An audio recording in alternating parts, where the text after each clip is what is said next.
नमस्कार मित्रों।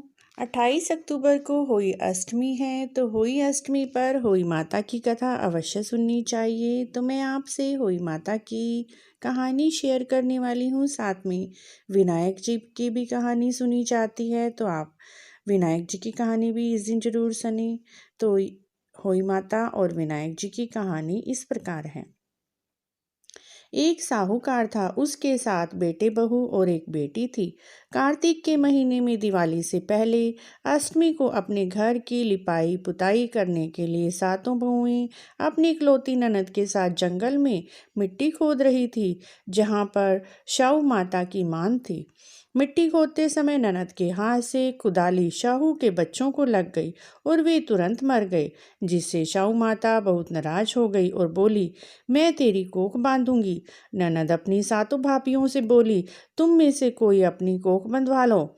तब 6 भाभियों ने अपनी कोख बंधवाने से मना कर दिया, परंतु छोटी भाभी सोचने लगी, यदि मैंने अपनी कोख नहीं बंधवाई तो सासू जी नाराज हो जाएंगी।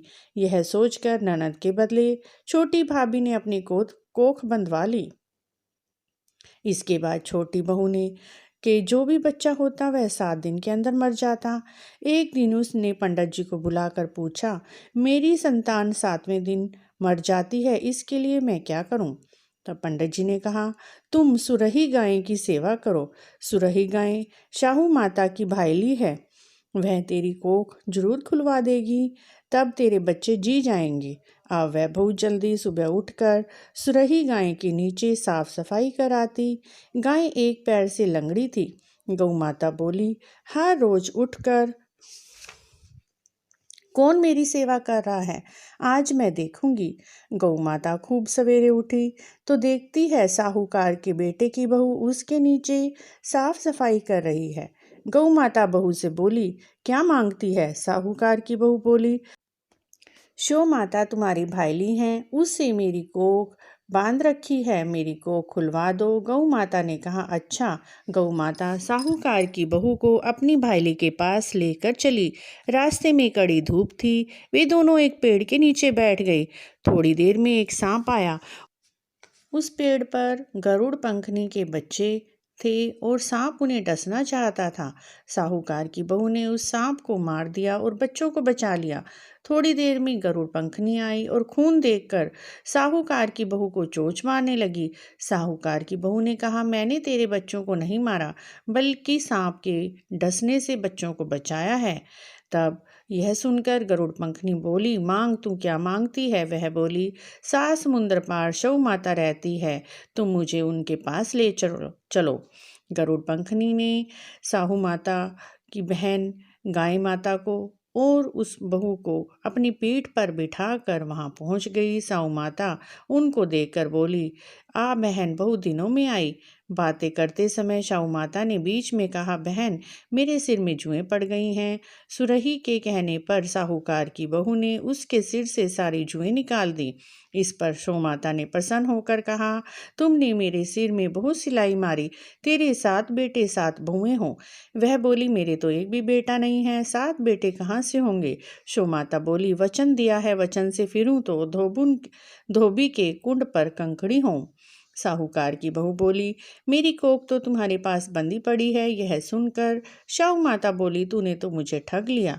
मैं तेरी कोख खोलती तो नहीं, परंतु अब खोलनी पड़ेगी।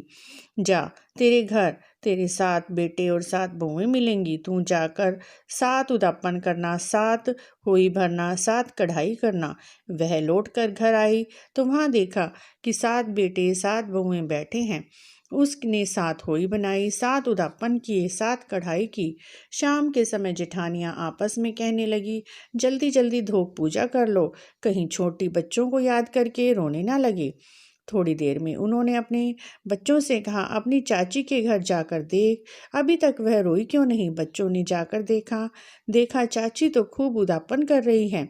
यह सुनते ही जेठानियां दौड़ी दौड़ी गई और आकर पूछने लगी, तुमने तो कोख कैसे खुलवाई?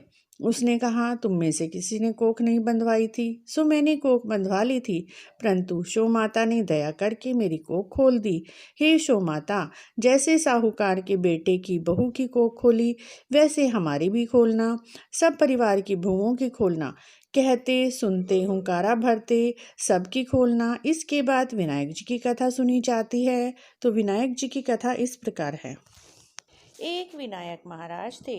चुटकी में चावल कुलिया में दूध लिए फिर रहे थे। कह रहे थे कोई मेरी खीर बना दो। किसी ने नहीं बनाई। जरा से दूध चावल की खीर कैसे बनती? एक बुढ़िया थी। वह बोली, ला बेटे मैं बना दूं। बुढ़िया बाहर जाने लगी तो विनायक महाराज बोले, कहाँ जा रही हो? बुढ़िया बोली, बेटा बर्तन मांगने जा रही हूँ। विनायक महाराज बोले, देखो अपने घर में देखो। अंदर देखा, दूध का टोकना भरा था, चावल की परात भरी थी। बुढ़िया ने चूल्हा जला के खीर बनाई। खीर निकलने लगी तो बहू ने कटोरा भर के किवाड़ के पीछे विनायक बाबा का छींटा लगा के खीर खा ली। जब सारी खीर बन गई, बुढ़िया बोली, आ बेटे जिम ले। विनायक महाराज बोले, मैंने तो खा ली। बुढ़िया ने पूछा, कब खाई? विनायक महाराज बोले, जब तेरी बहू ने खाई। बुढ़िया बहू से बोली, तूने खीर झूठी कर ली। बहू बोली, हाँ माँ जी, खीर निकल रही थी, मैंने कटोरा भर के विनायक जी का छींटा लगा के खा ली। विनायक जी ने बुढ़िया से बोला, आप इस खीर को सभी में बांट दे। बुढ़िया खीर बांटने लगी।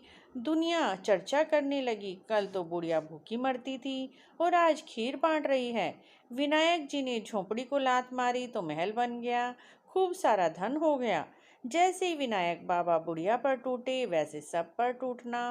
कहते सुनते हुंकारा भरते सबकी सभी इच्छाएं पूर्ण करना। इस प्रकार मित्रों, होई माता पर ये दोनों कहानियाँ सुनी जाती हैं, कही जाती हैं। अगर आपको भी होई माता और विनायक जी की कहानी अच्छी लगी है तो प्लीज़ हमारे चैनल को जरूर सब्सक्राइब करें। होई माता की पूजा विधि, उद्यापन विधि भी हमारे चैनल पर आप जाकर देख सकते हैं। अगर आपको यह जानकारी अच्छी लगी है तो प्लीज़ चैनल को जरूर सब्सक्राइब करें और कमेंट बॉक्स में जय होई माता अवश्य लिखें।